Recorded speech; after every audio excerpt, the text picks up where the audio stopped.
पुण्यात सीएनजीच्या किमती पुन्हा वाढलेल्या आहेत। सलग दुसऱ्या दिवशी पुण्यामध्ये सीएनजीचा दर वाढलाय। सीएनजीच्या दरामध्ये 50 पैशांची वाढ झाली आहे। त्यामुळे आता पुण्यात सीएनजी 92 रुपये किलोने मिळणार आहे। प्रहार संघटनेचे प्रमुख बच्चू कडूंनी आक्रमक पवित्रा घेतलाय। कर्जमाफीच्या मुद्द्यावरून बच्चू कडू यांनी कृषी मंत्री माणिकराव कोकाटे यांच्या घरासमोर आंदोलन केलं। शेतकऱ्यांच्या प्रश्नावरून राज्यभरात प्रहारचे कार्यकर्ते आक्रमक झाले। पुण्याच्या भिगवणमधील ग्रामसभेमध्ये गदारोळ झाला। भैरवनाथ यात्रा उत्सवानिमित्त सभेचं आयोजन करण्यात आलं होतं। सभेत ज्येष्ठ नागरिकांना धक्काबुक्की करण्यात आली।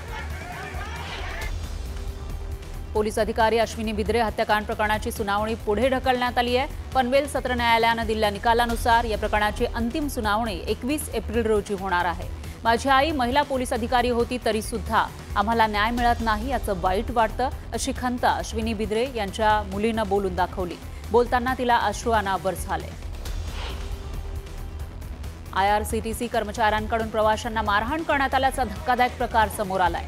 6 एप्रिलला गीतांजली एक्सप्रेस हावडामधून कल्याणला येत असताना बडनेरा रेल्वे स्थानकादरम्यान या एक्सप्रेसमध्ये प्रवाशांना कमी दर्जाचं आणि कमी प्रमाणात जेवण दिलं गेलं।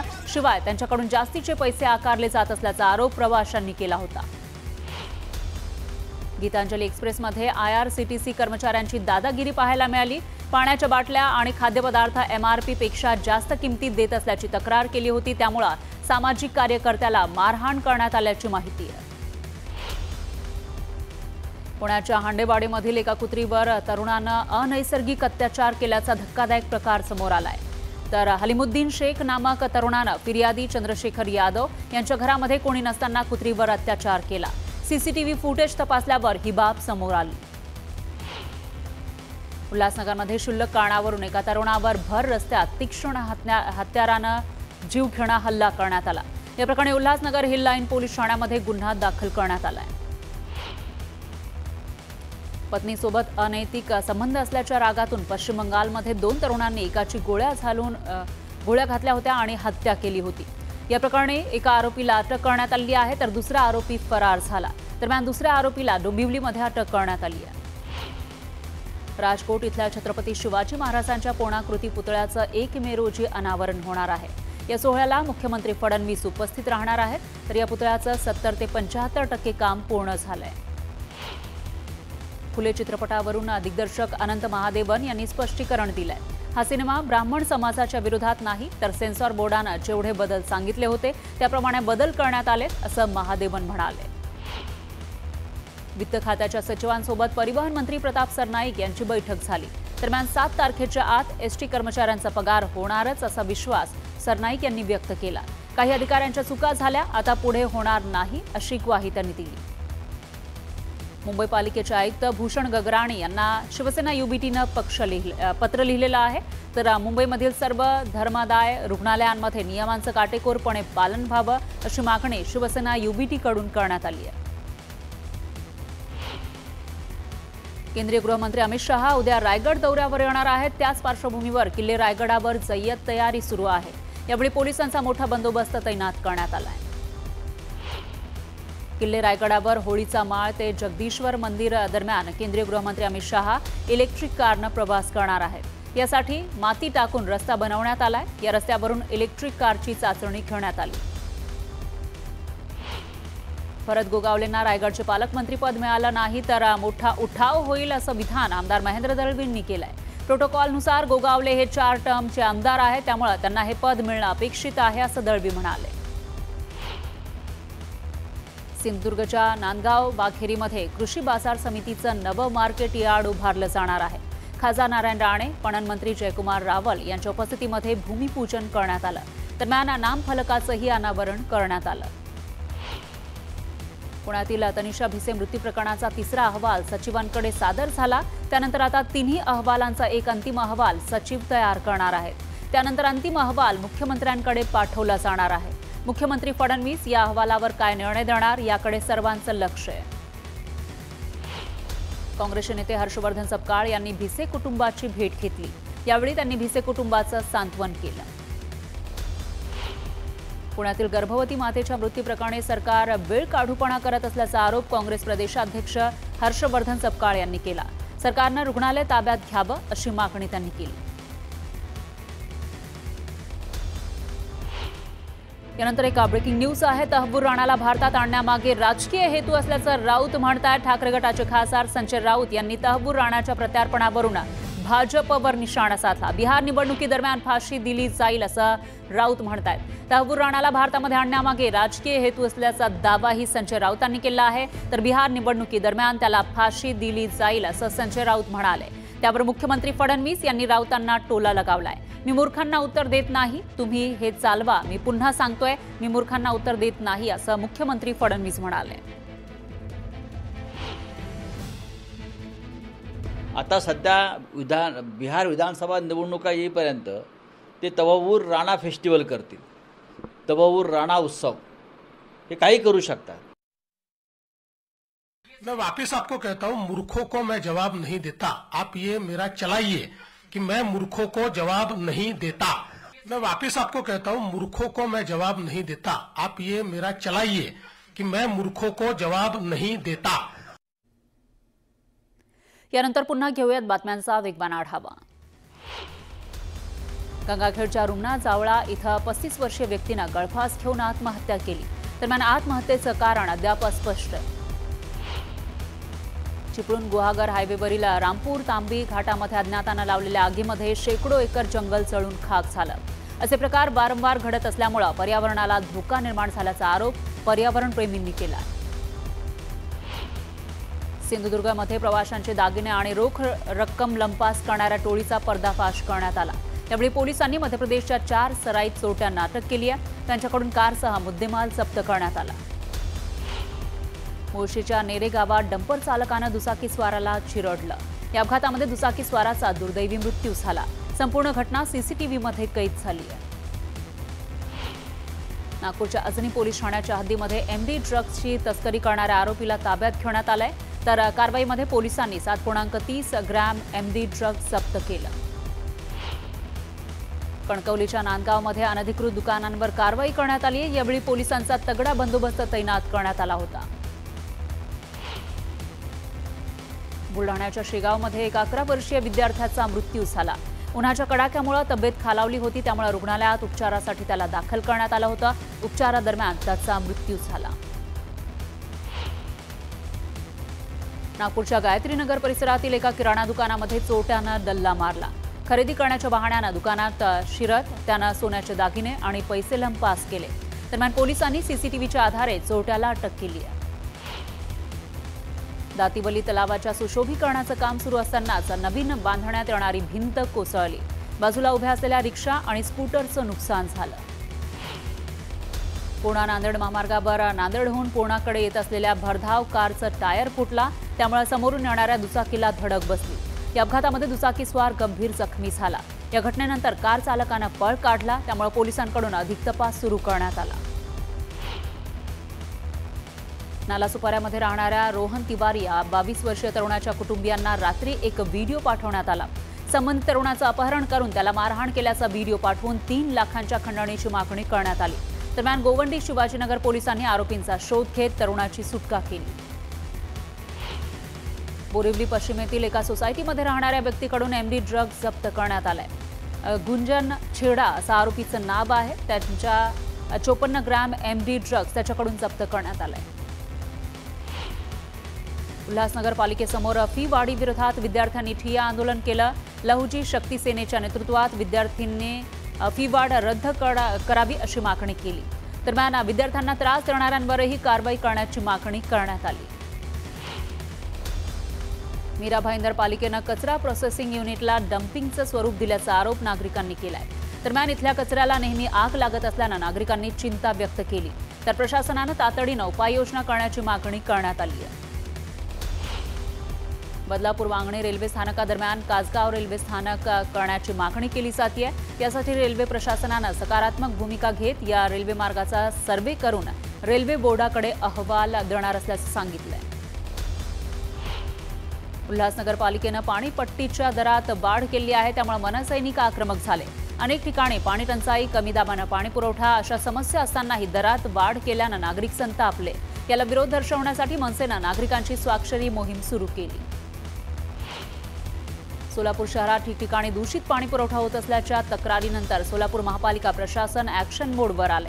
पण महापालिकेनं वापर केलेल्या रोबोटिक तंत्रज्ञानावर शरद पवार यांच्या पक्षाकडून सवाल उपस्थित करण्यात आले आहेत. दूषित पाणी आणि पिण्याच्या पाण्याच्या पाईपलाईनमध्ये अंतर ठेवण्याचा सल्ला शरद पवारांच्या राष्ट्रवादीनं दिला.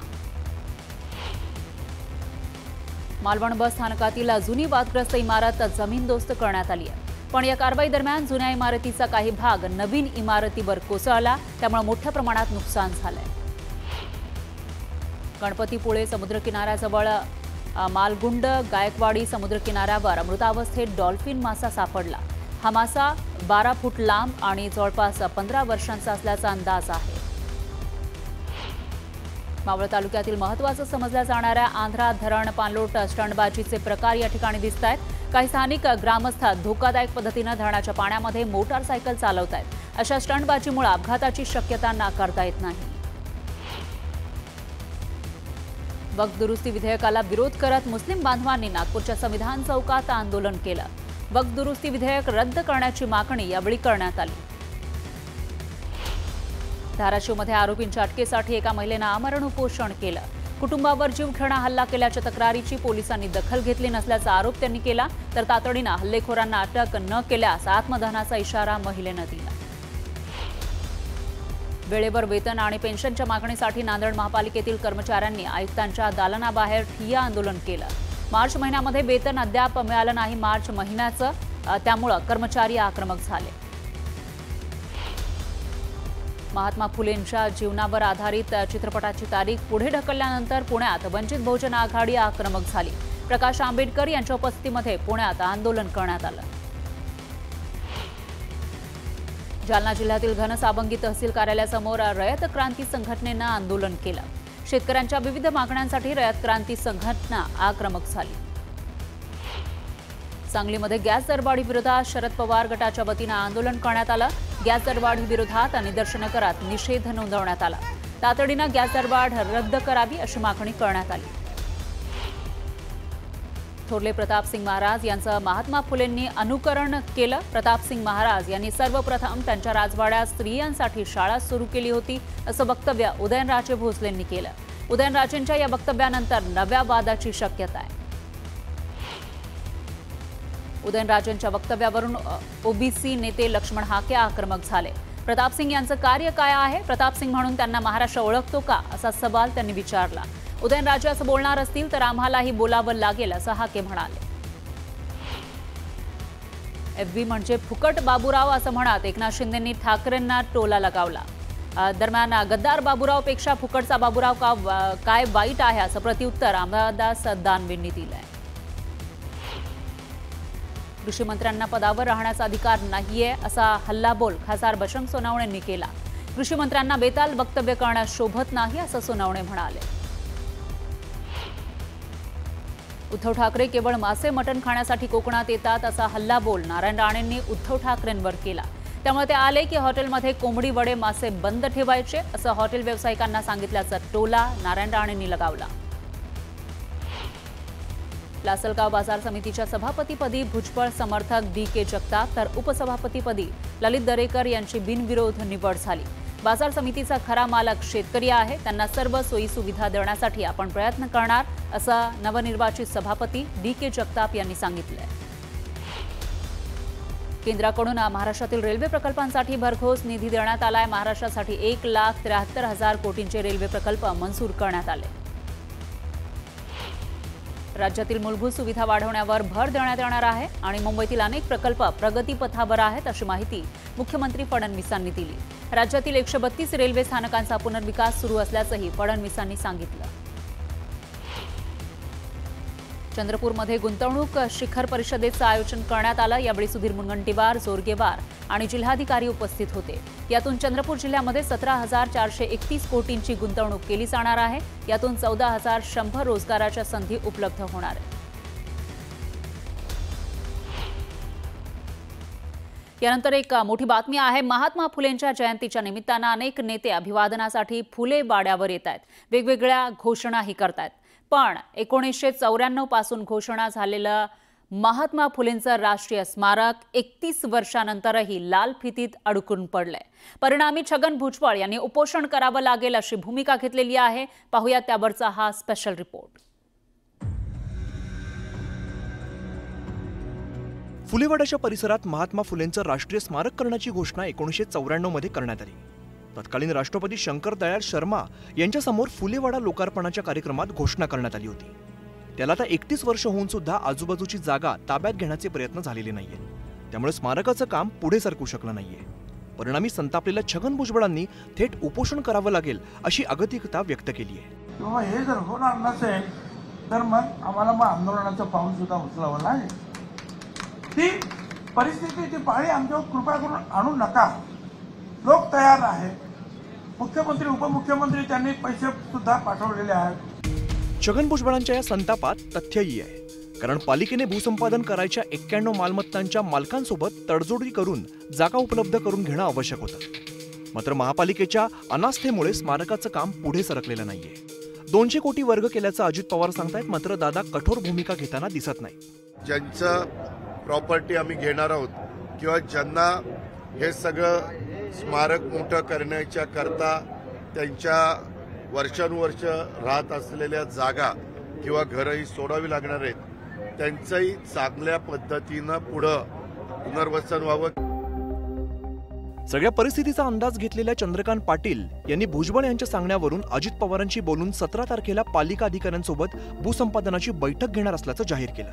भूसंपादन विषयामध्ये नेमकं काय झालं आहे त्याचा आपण आढावा बैठक घेऊ आणि भूसंपादन पूर्ण करण्याच्या बरोबरीने याचं डिझाईन तयार करणं, याचं एस्टिमेट तयार करणं, याचं टेंडर डिझाईन करणं असं आपण करू. महात्मा फुलेंचं स्मारक आणि येऊ घातलेला सिनेमा, त्यातच बदललेले सामाजिक संदर्भ यामुळे विचित्र स्थिती निर्माण झाली आहे. मात्र जे चांगलं आहे त्याचे रूढ फेडायचे पुरेपूर प्रयत्न होणंही गरजेचं आहे. अभिजित पोतेसह वैभव सोनवणे, न्यूज 18 लोकमत, पुणे. फुले सिनेमामध्ये काहीच बदल करणार नसल्याचं ठाम उत्तर फुले सिनेमाचे दिग्दर्शक अनंत महादेवन यांनी दिलंय. वाद थंड होईपर्यंत प्रदर्शन पुढे ढकललेलं आहे, कारण मी काहीच चूक केलेली नाही, अशी प्रतिक्रिया न्यूज 18 लोकमतला अनंत महादेवन यांनी दिली आहे. तर सेन्सॉर बोर्डाने सांगितल्याप्रमाणे सिनेमात बदल केलेत.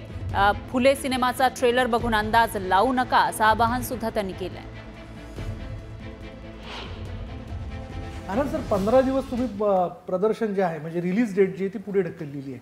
या दरम्यान तुम्ही काही सीन त्याच्यातनं वगळणार आहात किंवा काही रिशूट करता? काय करणार नाही मी. ते तसं आहे वसंच आहे. फक्त इन लोगों को मैं शांति से समझाना चाहता हूँ. इन लोगों को मैं कूल डाउन करना चाहता हूँ और इन लोगों को समझाना चाहता हूँ कि देखिए जो आप समझ रहे हैं वो नहीं है, वो बात नहीं है. आप आके देखिए फिल्म 25 तारीख को. तो उतना वक्त मैंने अपने लिए लिया है इस फिल्म को सब कुछ ठंडा होने के लिए और समझाने के लिए और समझने के लिए लोगों को, और उसके बाद एक clear mind without a bias, without prejudice आप आके फिल्म देखिए. या दरम्यान तुमच्या त्यांच्याकरता तुम्ही काय स्पेशल शो अरेंज करत आहेत? नाही, मी कोणाला काय स्पेशल शो अरेंज करणार नाही आहे. कशाला स्पेशल शो अरेंज करूँ मैं? मैंने गलती नहीं की ना. जब आपने गलती की है तब आप जस्टिफाई करते हो. देखिए देखिए आके देखिए मैंने ऐसा कुछ नहीं किया है. लेकिन मैंने कुछ गलत किया ही नहीं है, तो स्पेशल शो की कोई जरूरत नहीं है.